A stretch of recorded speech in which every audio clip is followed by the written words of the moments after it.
আসসালামু আলাইকুম প্রিয় দর্শক, আপনাদের সকলকে আমন্ত্রণ জানাচ্ছি। আওয়ামী লীগের পক্ষ থেকে বাংলাদেশের জনগণের কাছে আবেদন। প্রিয় দেশবাসী, আমাদের জাতির ইতিহাসের এক গুরুত্বপূর্ণ মুহূর্তে আওয়ামী লীগ আপনাদের উদ্দেশ্যে এই আহ্বান জানাচ্ছে। লক্ষ লক্ষ মানুষের রক্ত ত্যাগের বিনিময়ে মুক্ত হওয়া প্রিয় ভূমি এখন গণতন্ত্র ও স্বৈরাচারের সন্ধিক্ষণে দাঁড়িয়ে আছে। এক ভয়াবহ ষড়যন্ত্র এবং ক্রমবর্ধমান অন্যায়ের মুখোমুখি আমাদের ঐক্যবদ্ধ হতে হবে। শেখ হাসিনা, যিনি 15 বছরের অগ্রগতি ও স্থিতিশীলতার মধ্য দিয়ে বাংলাদেশকে নেতৃত্ব দিয়েছিলেন, তাকে জনগণের ইচ্ছায় নয় বরং একটি পরিকল্পিত চক্রান্তের মাধ্যমে ক্ষমতাচ্যুত করা হয়েছিল। গত পরশু 5 তারিখে ঢাকায় জুলাই বিপ্লবের সনদ প্রকাশিত হয়েছে। এই সনদ নিয়ে গত কয়েক মাস ধরে প্রচুর জল্পনা চলেছে। এমন সন্দেহ অনেক মহল থেকে উঠছিল যে এই সনদ দেশের বর্তমান সংবিধানকে সরিয়ে তার জায়গা নেবে। এসব সন্দেহ যে একেবারে ভিত্তিহীন সেটা নয়। ছাত্র জনতাদের যে মুষ্টিমেয় অংশ এখনো কিংস পার্টিতে আছে, সেখানে নেতাগিরি করছেন, তারা এমন একটা ভাব দেখাচ্ছিলেন যেন এই জুলাই সনদ এসে দেশের সরকারের খোল নলছে সব একেবারে পাল্টে দেবে। রাষ্ট্রপতির বিদায় হবে, নতুন রাষ্ট্রপতি হবে, আর উপদেষ্টা পদ থাকবে না, তার জায়গায় বিপ্লবী সরকার প্রতিষ্ঠিত হবে, ইত্যাদি ইত্যাদি। সেই সনদ প্রচুর তামঝাম করে প্রসব হওয়ার পরে দেখা গেল খোদা পাহাড় নিকলা চুহা, পর্বতের মুশিক প্রসব। বিশদ আলোচনায় তাই যাব না ওই সনদ নিয়ে। এই সনদ প্রকাশের পর আওয়ামী লীগের এক কর্তাকে ফোন লাগালাম, বললাম বিএনপি, জামাত, এনসিপি 3 দল মিলে ইউনূসের সঙ্গে ক্ষুব্ধ গলা জড়াজড়ি করে এই সনদ বের করলো। পুরো সনদ জুড়ে শুধু ওই কিংস পার্টি বা এনসিপি বা দেশের কি হবে সেটা কথা নয়, পুরো সনদ জুড়ে শুধু আওয়ামী লীগকে গালাগালি দেয়া হয়েছে। তো এই পরিস্থিতিতে দেশবাসীর উদ্দেশ্যে আপনারা কি পার্টির পক্ষ থেকে কিছু বলবেন না? উনি বললেন কলকাতায় থাকা নেতারা বৈঠকে বসছেন।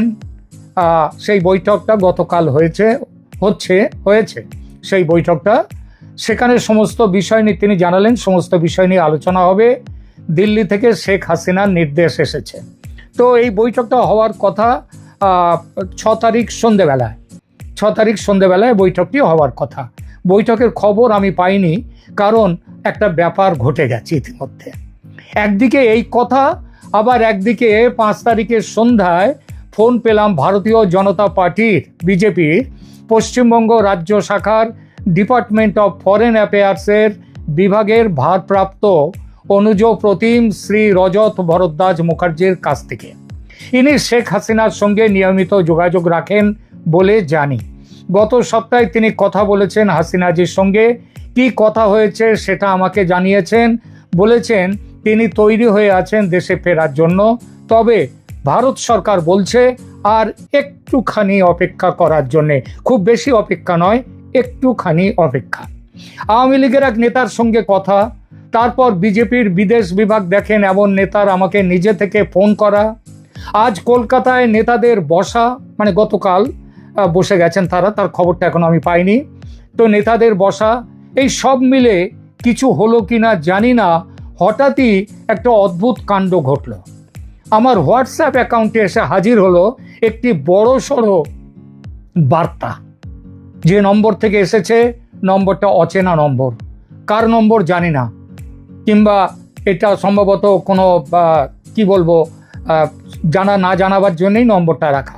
সম্ভবত আওয়ামী লীগের কোনো একটি কার্যালয় থেকেও কেউ পাঠাতে পারেন এটি, অথবা অন্য যে কেউ পাঠাতে পারেন। আলাদা একটি মেসেজে লেখা, একটা মেসেজে বার্তা, আরেকটি মেসেজে আরেকটি ছোট্ট করে একটি লেখা যে এটি একটি ড্রাফট মেসেজ, চূড়ান্ত করার প্রস্তুতি চূড়ান্ত করবেন মাননীয় নেত্রী শেখ হাসিনাজি। আপনার চ্যানেল ক্যালকাটা ডায়ালগসের বিপুল জনপ্রিয়তা বাংলাদেশে, তাই পাঠালাম। দয়া করে এই বার্তাটি নিয়ে একটি প্রতিবেদন করলে বাধিত হব, এবং এই প্রতিবেদন দেখার পর বাংলাদেশ থেকে যারা এই বিষয়ে তাদের নিজস্ব কোনো মতামত দিতে চান এখানে যোগ করার ব্যাপারে, তাহলে সেটা পাওয়া যাবে, আমার মনে হয় সেইটাই ছিল উদ্দেশ্য। তো সেনায় করলাম, প্রচারণায় প্রতিবেদন করলাম। তবে একটা ডিসক্লেমার দিয়ে রাখছি প্রথমেই, এই বার্তা আমি আওয়ামী লীগের পক্ষ থেকে অফিসিয়ালি কারো কাছ থেকে পাইনি। বার্তায় লেখা আছে, দাঁড়ান পড়ছি বার্তার শিরোনামটা কি। আওয়ামী লীগের পক্ষ থেকে বাংলাদেশের জনগণের কাছে আবেদন। প্রিয় দেশবাসী, আমাদের জাতির ইতিহাসের এক গুরুত্বপূর্ণ মুহূর্তে আওয়ামী লীগ আপনাদের উদ্দেশ্যে এই আহ্বান জানাচ্ছে। লক্ষ লক্ষ মানুষের রক্ত ও ত্যাগের বিনিময়ে মুক্ত হওয়া প্রিয় ভূমি এখন গণতন্ত্র ও স্বৈরাচারের সন্ধিক্ষণে দাঁড়িয়ে আছে। এক ভয়াবহ ষড়যন্ত্র এবং ক্রমবর্ধমান অন্যায়ের মুখোমুখি আমাদের ঐক্যবদ্ধ হতে হবে। শেখ হাসিনা, যিনি 15 বছরের অগ্রগতি ও স্থিতিশীলতার মধ্য দিয়ে বাংলাদেশকে নেতৃত্ব দিয়েছিলেন, তাকে জনগণের ইচ্ছায় নয় বরং একটি পরিকল্পিত চক্রান্তের মাধ্যমে ক্ষমতাচ্যুত করা হয়েছিল। এটি কোনো স্বতঃস্ফূর্ত বিদ্রোহ ছিল না, বরং একটি সুপরিকল্পিত ষড়যন্ত্র ছিল, যার মধ্যে বেশ কয়েকটি স্বার্থান্বেষী মহল জড়িত ছিল, দেশি বিদেশি উভয়েই, যারা আওয়ামী লীগের নেতৃত্বে অর্জিত আমাদের জাতির স্বাধীনতা ও সার্বভৌমত্ব সহ্য করতে পারেনি। সরকারি সূত্র স্বীকার করেছে যে বিভিন্ন রাজনৈতিক খেলোয়াড় বহিরাগত সহায়তায় ছাত্র গোষ্ঠীগুলিকে এবং অন্যান্য বিভিন্ন সংগঠনকে অর্থায়নের মাধ্যমে অগ্রণী ভূমিকায় ব্যবহার করে হাসিনাকে ক্ষমতাচ্যুত করার জন্যে গণবিক্ষোভ এবং অস্থিরতা সমন্বিত করেছিল। এমনকি নোবেল বিজয়ী মোহাম্মদ ইউনূস, যিনি বর্তমানে অন্তর্বর্তীকালীন নেতা, তিনিও স্বীকার করেছেন যে একটি ষড়যন্ত্রের অস্তিত্ব ছিল এবং এই আন্দোলন সাবধানতার সাথে পরিকল্পিত এবং পরিচালিত হয়েছিল দেশ বিরোধীদের সংগঠকদের দ্বারা। শেখ হাসিনা নিজেই 2024 সালের মে মাসে প্রকাশ করেছিলেন যে শক্তিশালী বিদেশি শক্তিগুলো বাংলাদেশকে অস্থিতিশীল করার এবং এর পরিচয় এবং ঐক্যকে ক্ষুণ্ণ করার বৃহত্তর ষড়যন্ত্রের অংশ হিসেবে তার সরকারের পতনের পরিকল্পনা করেছিল। মোহাম্মদ ইউনূসের অধীনে অন্তর্বর্তীকালীন সরকার ক্ষমতা গ্রহণের পর থেকে বাংলাদেশের কষ্টার্জিত শান্তি ও সমৃদ্ধির ওপর কালো মেঘ ঘনিয়ে এসেছে। দেশটাকে দ্রুত ধ্বংসের দিকে নিয়ে যাচ্ছে এই অবৈধ বিদেশি শক্তির হাতের পুতুল সরকার। এই সরকার ধর্মান্ধ জঙ্গিদের অভয়ারণ্য। ইউনূসের প্রশাসন হাজার হাজার জঙ্গিকে মুক্তি দিয়েছে। জিহাদি এবং ধর্মান্ধ গোষ্ঠীগুলি পুনরুত্থিত হয়েছে, তাদের পতাকা এখন প্রকাশ্যে উঠছে। ব্যবস্থা গ্রহণে রাষ্ট্রীয় নিষ্ক্রিয়তার বদলে প্রত্যক্ষ ও পরোক্ষ সহায়তা দানের মাধ্যমে বাংলাদেশের বর্তমান অবৈধ জঙ্গি সরকার এই জঙ্গি শক্তিকে উৎসাহিত করেছে। জঙ্গিদের জন্যে হাই প্রোফাইল পলায়ন এবং সাধারণ ক্ষমা নিরাপত্তাহীনতার ঢেউ তুলেছে সারা দেশ জুড়ে। নারী জাতির বিরুদ্ধে সহিংসতা, বিদ্রোহের নেতৃত্ব দানকারী মহিলারা প্রাথমিকভাবে অত্যাচার ও অনাচারের শিকার হয়েছিলেন। আজ তারা নিজেরাই প্রকাশ করছেন কি অন্যায় হয়েছে তাদের ওপর, প্রকাশ করছেন এই নেতাদের আসল চেহারা। হয়রানি, অনাচার, অত্যাচারের ঘটনাগুলি বিচার পায় না, কারণ প্রশাসনিক কর্তৃপক্ষ নির্যাতনকারীদের প্রশ্রয় দেয় বা সমর্থন করে। নির্যাতিতদের কান্না তাদের কাছে পৌঁছায় না।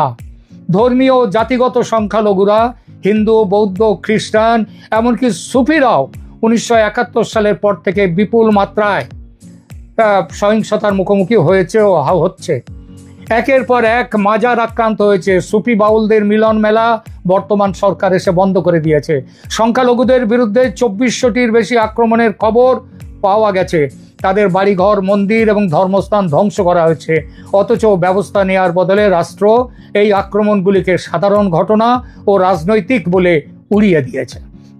গণতন্ত্রের দমন, শাসকরা কঠোর সন্ত্রাস বিরোধী আইন ব্যবহার করে দেশের স্বাধীনতা অর্জনকারী দল আওয়ামী লীগকে নিষিদ্ধ করেছে। রাজনৈতিক প্রতিপক্ষ, সাংবাদিক এবং মানবাধিকার কর্মীদের বিরুদ্ধে নির্যাতন, গ্রেপ্তার এবং জাল মামলা এই আমলে ভয়ঙ্কর বৃদ্ধি পেয়েছে। শান্তিপূর্ণ গণতান্ত্রিক অংশগ্রহণকে দমন করা হয়েছে। লক্ষ লক্ষ মানুষের কণ্ঠস্বর এবং অধিকারকে দমন করা হয়েছে।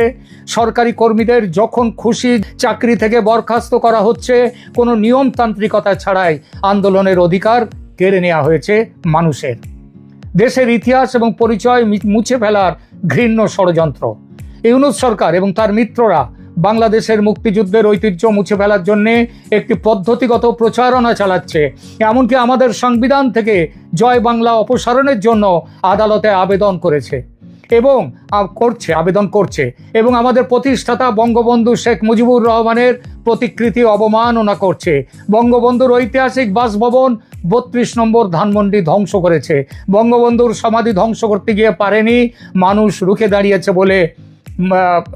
দাঁড়িয়েছে বলে তারা জাতীয় সঙ্গীত বদলের দাবি তুলেছে, বলছে এই সঙ্গীত ইসলাম বিরুদ্ধ। আইন শৃঙ্খলার পতন, বিনা বিচার ও বিচারের নামে প্রহসনের মাধ্যমে মৃত্যুদণ্ড এবং বিচার বহির্ভূত হত্যাকাণ্ড উদ্বেগজনক গতিতে ঘটছে। মব জাস্টিসের নামে যাকে খুশি তাকে প্রকাশ্যে হত্যা করা হচ্ছে। মাত্র 11 মাসে রাষ্ট্রীয় হেফাজতে 27 জনেরও বেশি মানুষ নিহত হয়েছে। অর্থনৈতিক ও সামাজিক অস্থিরতা, অভাবী অর্থনীতি যা ইতিমধ্যেই ভঙ্গুর অব্যবস্থাপনার কবলে পড়ে যখন ভয় ও অনিশ্চয়তা দৈনন্দিন জীবনকে তাড়া করে বেড়াচ্ছে, বাজার নারী ও সংখ্যালঘুদের জন্য বিপজ্জনক হয়ে উঠছে এবং সমাজের কাঠামো ভেঙে পড়ছে। মিথ্যাচার, শুধুই মিথ্যাচারের রেকর্ড সৃষ্টিকারী এই অবৈধ সরকারের একমাত্র লক্ষ্য অগণতান্ত্রিকভাবে দীর্ঘকাল ক্ষমতায় টিকে থাকা। একের পর এক মাত্র 11 মাসেই দুর্নীতির ঘুঘুর বাসা। এই 11 মাসের অল্প সময়ের মধ্যে দুর্নীতির ঘুঘুর বাসা হয়ে উঠেছে এই সরকার। উপদেষ্টাদের পরিচিতি এখন নামের আগে টাকার পরিমাণ লিখে দিয়ে। কার কত টাকা ঘুষের কামাই হয়েছে, কারো নামের আগে 300 কোটি তো কেউ 500 কোটি, কারো 1000 কোটি। দেশের সার্বভৌমত্ব বিপন্ন। বাংলাদেশে বিশেষ এক পরাশক্তির ঘাঁটি বানাবার চেষ্টা শেখ হাসিনার আমলেও ছিল, কিন্তু তিনি মাথা নত করেননি। এই সরকার শুধু মাথা নত করা নয়, অভিযোগ উঠেছে দেশকে বিক্রি করে দিয়েছে, বিশেষ পরাশক্তির দালাল হয়ে যাওয়া। আমাদের গত 15 বছরের সরকার বিশেষ কারো কাছে মাথা নত করেনি।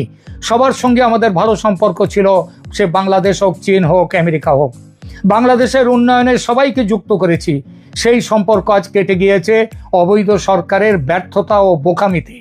এই সরকার বাণিজ্য শুল্ক কমাবার নামে গোপন চুক্তি করে বিসর্জন দিয়ে এসেছে দেশের সার্বভৌমত্ব।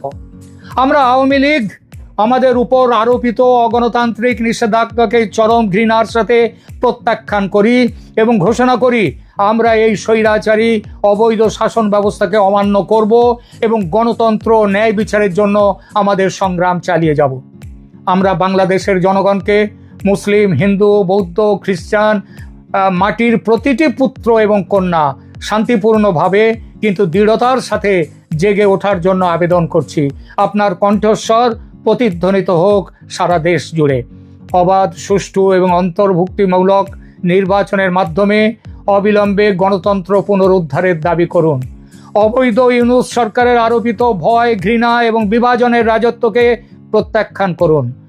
সংবিধান রক্ষা করুন, আমাদের শহীদদের সম্মান করুন এবং আমাদের মুক্তিযুদ্ধের ধর্ম নিরপেক্ষ অন্তর্ভুক্তিমূলক চেতনা রক্ষা করুন।